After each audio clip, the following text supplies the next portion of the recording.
बोला काय.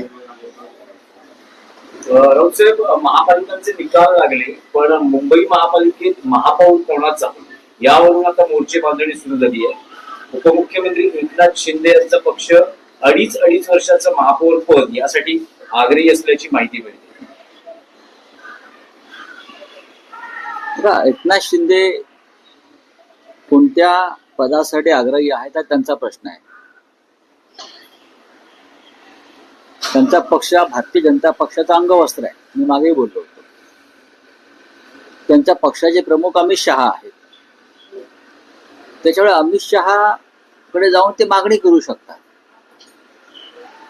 पण देवेंद्र फडणवीस ऐकतील असं मला वाटत नाही. माझी जी काय माहिती आहे त्यानुसार त्याने आपले नगरसेवक शिंद्यांनी ते मुंबईतल्या ताज लँडसँड हॉटेलमध्ये बंद करून ठेवले.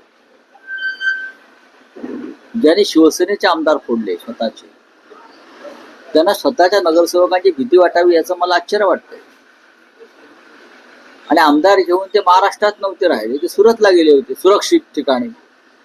त्यांनी नगरसेवक सुद्धा सुरतला किंवा अहमदाबादला न्यायला पाहिजे होते. आमदारांना सुरतला नेलं आणि नगरसेवकांना इथे कोंडून ठेवलं. कारण त्यांच्यासाठी सुरक्षित जागा ही सुरत हीच.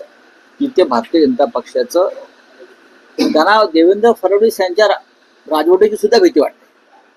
याचा अर्थ असा आहे की स्वतःच्या राज्यात जिथे ते डेप्युटी सीएम आहेत, जिथे मुख्यमंत्री भारतीय जनता पक्षाचे आहेत, गृहमंत्री ज्यांच्याकडे माझ्याकडे आहेत, तरीही एकनाथ शिंदे यांना आपले नगरसेवक फोडले जातील, पळवले जातील, अपहरण केलं जाईल अशी भीती वाटत असेल तर ही महाराष्ट्राच्या राजकारणाची फार मोठी हास्य जत्रा आहे. तुम्ही किती काळ कोंडून ठेवणार हा माझा प्रश्न आहे. तुम्ही किती काळ कोंडून ठेवणार? जे नगरसेवक तुमचे आहेत ते मूळचे शिवसेनेचेच आहेत आणि त्यांना सुद्धा मनामध्ये आमच्यापर्यंत जे संदेश येत आहेत त्यांच्या मनामध्ये सुद्धा मराठी अस्मितेची ज्योत किंवा मशाल ही धगधगते आहे. भारतीय जनता पक्षाचा महापौर होऊ द्यायचा नाही हे जवळजवळ सगळ्यांनी ठरवलेलं आहे. ठीक आहे, बघू ना काय होतंय ते. रावसाहेब, आताच आपण म्हटलं की जे गेलेले आहेत त्यांच्या मनातही ती धगधग आहे. त्याचाच असा संकेत येत आहेत का की जसं आपण कालही म्हणालेलं होतं की अजित पवारांच्या बाबतीत त्यांची घर वापसी होते, त्यावर तुम्ही सकारात्मकता दाखवली होती. तसंच आता हे जे तुम्ही विधान केलंय की जे शिवसेनेतनं गेलेले होते त्यांच्या मनातही धगधग आहे, त्यांची घर वापसी होणार का? नगरसेवक जे आहेत सगळे जे निवडून आलेले आहेत त्यातले बरेचसे नवीन चेहरे आहेत. ते मूळचे शिवसैनिकच आहेत. आणि जो शिवसैनिक असतो त्याच्या मनामध्ये मुंबईच्या संदर्भात एक वेगळी भावना आहे. त्याच्यामुळे भारतीय जनता पक्षाचा महापौर होऊ देऊ नये असं एक सगळ्यांच्या मनामध्ये एक विचार आहे असं आमच्या लक्षात आलेलं आहे. आणि जरी तुम्ही किती कोंडून ठेवलं तरी इतकी साधनं असतात संपर्काची, दळणवळणाची, संदेश देण्याची, त्यानुसार संदेश येतच असतात. त्यानुसार त्यांची घर वापसी झाली तर तुमची सत्ता स्थापना होऊ शकते. बघा, काल माननीय शिवसेना पक्षप्रमुख उद्धव ठाकरे यांनी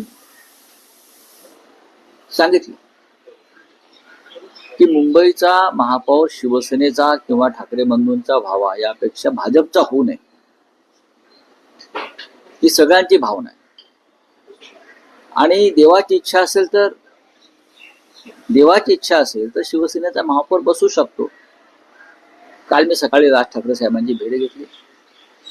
काल उद्धव साहेब आणि राज साहेब यांच्यात पण दूरध्वनीवर चर्चा झाली. अनेकांशी चर्चा सुरू आहेत.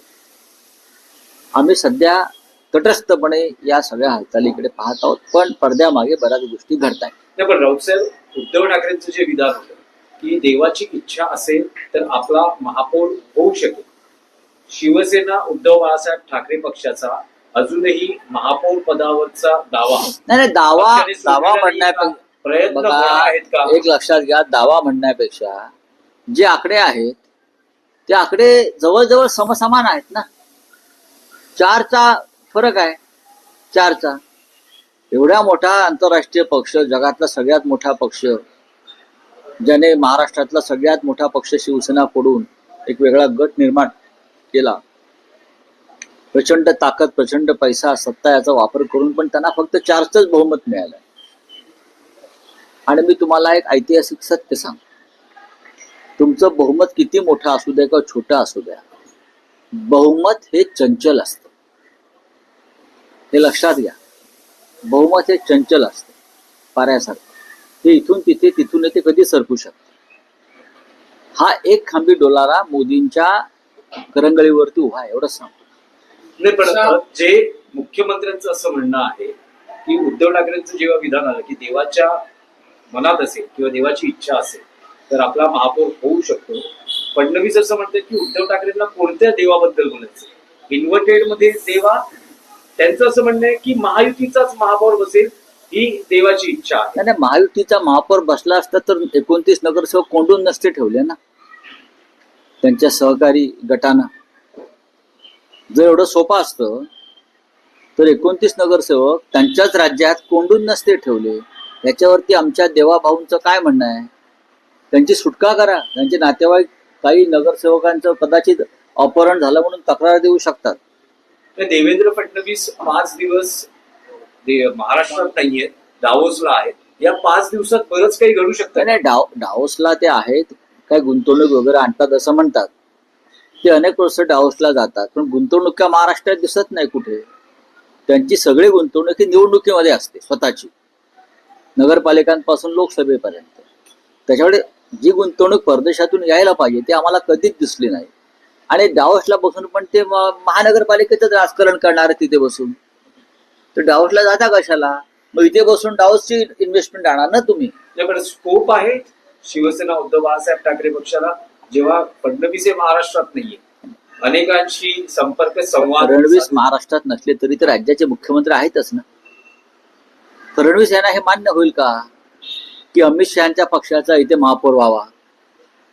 याचं उत्तर मला तुम्ही द्या की देवेंद्र फडणवीस यांना हे मान्य होईल का की अमित शहा यांचा जो पक्ष आहे आणि त्याचे जे 29 नगरसेवक आहेत त्यांना कोंडून ठेवलंय आणि जे हट्ट धरून बसले की आमचाच महापौर करा, हे फडणवीस करतील का? मी फडणवीसांना जे काही ओळखतो बरं का, ते वेताळाप्रमाणे हट्टी आहेत, एवढं सांगतो.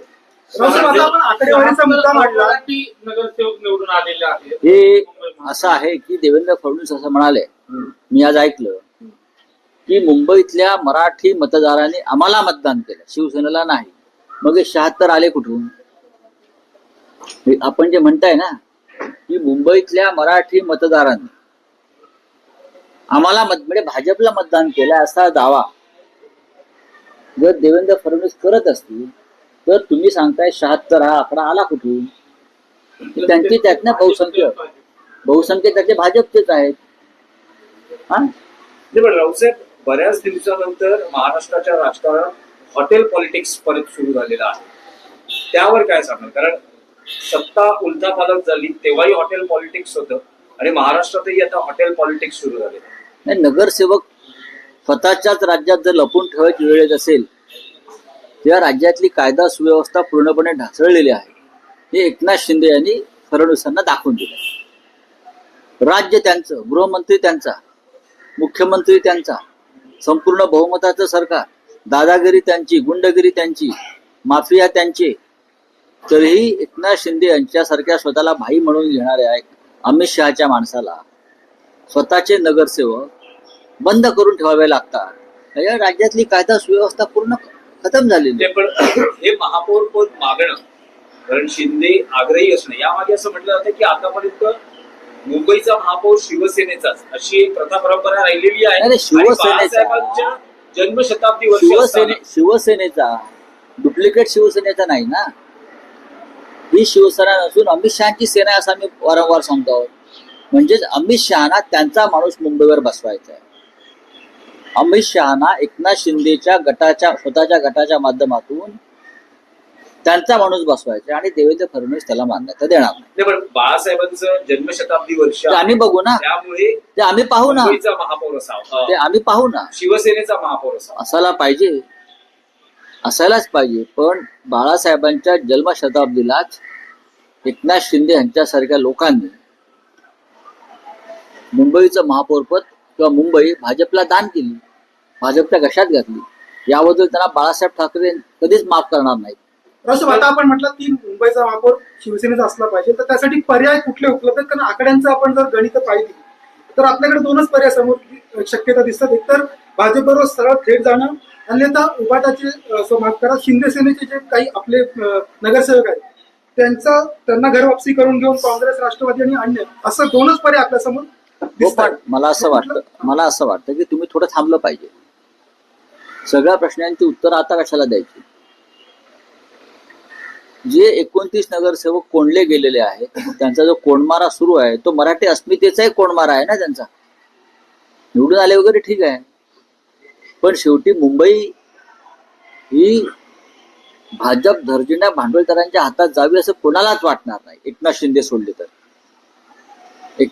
सोडले तर असं कुणालाच वाटणार नाही. जसं एकनाथ शिंदेनी त्यांच्या विचारधारेसाठी वगैरे बंड केलं, तसा बंड करण्याचा अधिकार विचारधारेसाठी इतरांना सुद्धा असू शकतो त्यांच्या पक्षामध्ये. नाही, पण राऊत साहेब, देवेंद्र फडणवीसांनी निवडणुकीच्या काळात एक भाकीत केलं होतं की ठाकरे बंधूंच्या युतीत राज ठाकरे हे सगळ्यात बिग लुजर राहतील. काल फडणवीसांनी पुन्हा तेच म्हटलेलं आहे की राज ठाकरेंचा ठाकरे बंधू युतीत काहीही फायदा झाला नाही, फायदा उद्धव ठाकरेंचा झालेला आहे आणि राज ठाकरे हे या निवडणुकीत मोठे लुजर ठरले. नाही, मला देवेंद्र फडणवीस काय बोलतात त्याच्यावरती महाराष्ट्राचं मुख्यमंत्री आहेत म्हणून त्यांचं ऐकलं जातं. राज ठाकरे यांना दुर्दैवानं कमी जागा मिळाल्या आणि हे दुःख सगळ्यांना आहे. आम्ही आता राजसाहेबांच्या पक्षाचे एक उमेदवार आले होते आमच्याकडे, हे सांगायला की शिवसेनेनं आमच्यासाठी प्रचंड मेहनत घेतली पण थोड्या मताने मी पडलो. आम्ही ठिकठिकाणी महाराष्ट्र नवनिर्माण सेनेचे उमेदवार निवडून यावे यासाठी आम्ही प्रयत्न केले. दुर्दैवानं फार मोठं यश महाराष्ट्र नवनिर्माण सेनेला जरी येऊ शकलं नाही तरी मी त्यांना फडणवीस म्हणतात किंवा काड्या घालतायत तसं काही लुजर वगैरे मानत नाही. राज ठाकरे आणि उद्धव ठाकरे यांचं सगळ्यात मोठं भूमिका होती की मराठी माणसानं एकत्र यावं, एकजूट व्हावी. मी असं मानतो की शिवसेनेचे निवडून आलेले 66 लोक ते राजसाहेबांचेच आहेत आणि मनसेचे 6-7 लोक जे आले तेही आमचेच आहेत. याला जेव्हा आम्ही प्रीतिसंगम म्हणतो तेव्हा या प्रीतिसंगमाची भीती त्यांना वाटते. आमचे 4 आले आणि त्यांचे 10 जास्त आले ह्याच्यासाठी ही ठाकरे बंधूंची युती झाली नव्हती. मिस्टर फडणवीस, एक लक्षात घ्या, आमच्यावरती आमचे नगरसेवक लपून ठेवायची वेळ आलेली नाहीये तुम्ही फोडाल वगैरे म्हणून. आम्ही ठाम आहोत, तुमचे लोक लपवले जात आहेत, लुजर वगैरे कोणी नाही. आम्ही विनर आहोत, आम्ही गेनर आहोत. ठाकरे बंधू अशी युती आहे, स्वतंत्र कोणी नाही.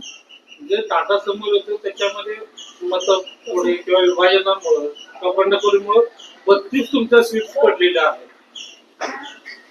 नाही, काँग्रेस स्वतंत्र उभी राहिल्यामुळे काही ठिकाणी हा प्रकार झालेला आहे. आता त्याला काय आम्ही करू शकतो? काँग्रेस हा एक खूप मोठा भारतीय जनता पक्षाप्रमाणे राष्ट्रीय पक्ष आहे. त्यांनी तो निर्णय घेतला आणि त्याचा फायदा भारतीय जनता पक्षाला झाला असं एकंदरीत दिसत आहे. पण तरीही काँग्रेसला 25 पेक्षा जास्त जागा महानगरपालिकेत मिळाल्या त्याबद्दल आम्ही त्यांचं अभिनंदन करतो. आणि उद्याच्या वाटचालीमध्ये हे सर्व नगरसेवक जे आहेत हे आमच्या बरोबरच राहणार आहे. पण राऊत साहेब, काँग्रेस अंतर्गतही पडसाद उमटता आहे. भाई जगतापांनी जे विधान केलं की मुंबई अध्यक्षांनी जबाबदारी स्वीकारून राजीनामा द्यावा, त्यावर त्यांना शोकॉज नोटीस इश्यू करण्यात आली. त्यांच्या पक्षाविषयी बोलणार मुंबई अध्यक्ष असतील म्हणजे वर्षा गायकवाड, असलम शेख मंडळी महाविकास आघाडी असू नये, काँग्रेसने स्वतंत्र लढावं यासाठी आग्रही होती. तुम्हाला असं वाटतं का जर काँग्रेस सोबत असतील तर आणखी काही चांगले निकाल? काही आता या क्षणी त्याचं विश्लेषण करता येणार नाही, पण काँग्रेसला मोठ्या प्रमाणात यश मिळालेलं आहे ते नाकारता येत नाही.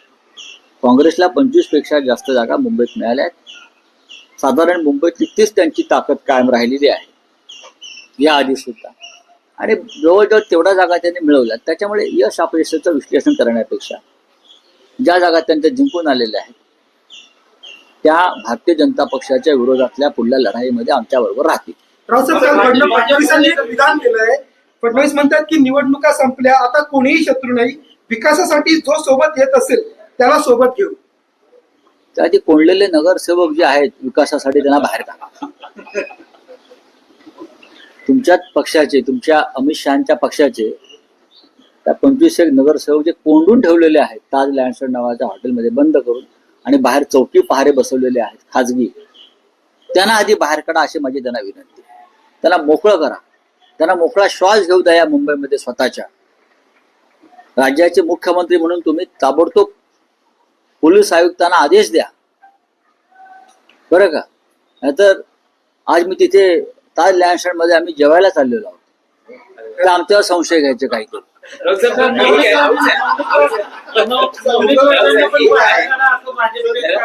लोकांनी एक पत्र लिहिलं. तुम्ही नक्की जातात ताजलँडला? खरंच जाणार आहात? बघा की का जाऊ नये, नाही जायला काही तिकडे- हरकत नाही, पण जाणार आहात? जाणार आहोत. कोण कोण नाही जाऊ ना, आम्ही सगळेच जाणार तिकडे. कोण कोण हा बघा बघा ना. त्याच्यामुळे उगाच आमच्यावर संशय घेतला जाईल काहीतरी. मला कालच जायचं होतं, म्हटलं अरे बापरे इथे तर कैदखाना केला, एरवडा जेल केली आहे तिथे. उद्धवठाकरेही जाऊ शकतात. तुम्ही एकटेच जातात की सगळे एकत्रित जातात? पहा चला. राऊसाहेब, एक आहे की महापालिका निवडणुकांमध्ये दोन्ही पवारांच्या पक्षाची कामगिरी चांगली झालेली नाही. आता जिल्हा परिषदेसाठी दोन्ही पवार पुन्हा एकत्र येत आहेत. येऊ द्या ना. भेटीगाठी सुरू झालेल्या आहेत. काल अजित पवार अजित पवारांनी भारतीय जनता पक्षाची साथ संगत सोडल्याशिवाय ह्या युतीला काही अर्थ नाही. पुण्यात त्यांना लोकांनी यासाठी नाकारलं की त्यांचा 2 दगडावर पाय. ते सत्तेमध्ये सुद्धा आहेत आणि सत्तेच्या विरुद्ध, त्याच सत्तेच्या विरुद्ध लाखोल्या वाहत आहेत. तुम्ही महायुतीमध्ये सुद्धा आहात आणि महाविकास आघाडीशी युती करताय, हा काय प्रकार आहे? त्याच्यामुळे ही दोहरी नीती जी आहे, हे डबल स्टँडर्ड जे आहे, ते पुणे आणि पिंपरी चिंचवडच्या लोकांनी नाकारलं. हिंदी में क्या है? हिंदी में क्या है? कौन सा पॉलिटिक्स? बात ऐसी है, महाराष्ट्र में सरकार फडणवीस और शिंदे जी की है, राइट? लॉ एंड ऑर्डर का सवाल है ये. अगर राज्य के मुख्यमंत्री देवेंद्र फडणवीस है, बीजेपी का शासन है, उसमें शिंदे भी है, और जो नगरसेवक कॉर्पोरेटर चुनकर आए हैं अभी उनके अलायंस के, उनको कोई किडनैप करेगा, उनको तोड़ेगा फोड़ेगा, इसलिए एक ताज होटल में उनको बंदी बना कर रखा है. वो ताज होटल का एरोडा जेल या ऑर्थोरोड जेल बना दिया है एकनाथ शिंदे ने. ये बहुत ही नाइंसाफी है. जो 29 या 25 लोग जो वहां बंद करके रखे हैं उनको तुरंत वहां से छोड़ना चाहिए, मुक्त करना चाहिए. ये उनके अधिकारों पर हमला है. मुख्यमंत्री ने आदेश देना चाहिए पुलिस आयुक्त को कि वो जो कैद खाना बना है ताज होटल में, वो जाकर वो ताला तोड़ दो और जो डर के मारे जो 29 लोग वहां बंद करके रखे हैं उनको छोड़ दो. कांगड़ा में बीजेपी साथ में नहीं जा रही है वहाँ पर. मुझे मालूम है बीजेपी बोलती है लेकिन जाएगी. सर आप आज ताज में जाने वाले हैं? नहीं, हमको वहां कुछ दोस्तों को जाना है, लेकिन हम जाएंगे और वहां गड़बड़ हो जाएगी, फिर भी हम जाएंगे. सर कुछ लोग संपर्क में है आज? संपर्क में तो ऐसे बहुत से लोग हैं. कौन चाहता है यहाँ बीजेपी का मेयर बने? एकनाथ शिंदे भी तो नहीं चाहते ना. सर शताब्दी का आंकड़ा सामने आ रहा है, 65, 29 और 6 ऐसे 100 आंकड़े दिखाई दे रहे हैं. आने वाले वक्त में आप महायुति के साथ जाओगे क्या?